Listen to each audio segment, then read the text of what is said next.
wote tunashukuru sana tumeweza kusafiri kutoka Dodoma. Tunashukuru Mwenyezi Mungu tumefika hapa.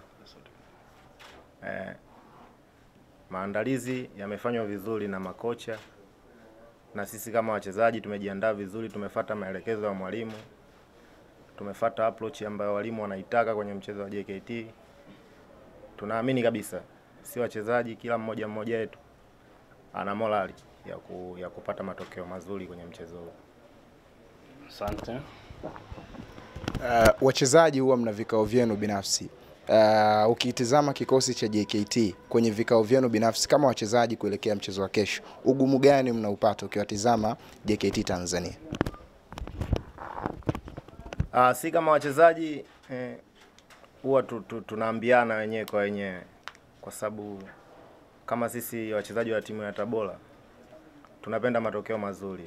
Kwa hiyo tumejiandaa vizuri kwa kila mmoja wetu, kila mtu anamuelekeza mwenzie. Kwa hiyo tunategemea kabisa mchezo wa kesho utakuwa mgumu, lakini kwa upande wetu sisi tunaenda kupambana ili tupate pointi 3. Siku zote wanasema nyumbani ni bora zaidi, lakini ninyi mmehamishwa ghafla bini huu kuja jijini Mwanza. Pengine mabadiliko haya ya kimazingira, saikolojia yenu ikoje kuelekea michezo ambayo mtacheza jijini Mwanza? Kuhusu swala la kuhamishwa uwanja, kwa upande wetu sisi kama wachezaji ni kawaida, japokuwa kidogo kutakuwa na ugumu, upungufu wa mashabiki wetu, lakini tunaamini mashabiki wetu hapa hata pia wapo. Kwa hiyo huu ndo uwanja wetu wa nyumbani tulouchagua, kwa tutacheza kama tuko nyumbani.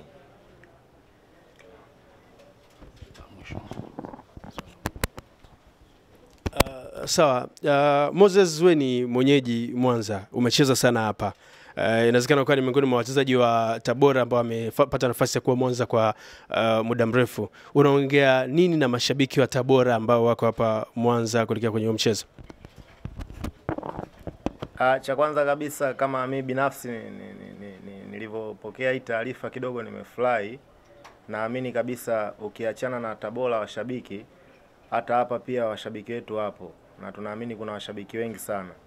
Kwa upande wangu kama mimi naona kama niko nyumbani, na mimi na watu wangu hapa. Ukiacha mimi kuna wachezaji wengine pia wamepita hapa, wengi wao. Tunaamini wachezaji watapambana kila wawezalo ili tuweze kupata matokeo mazuri kwenye mchezo. Yaani wachezaji wote kiujumla tunajihisi kama tuko nyumbani. Tunawaomba washabiki waliokuwepo Mwanza waje, watushangilie, watupe morali. Hata pia waloko mbali wasogee waje kutuangalia vijana wao. Mchezo wa kesho tunategemea kupata matokeo mazuri.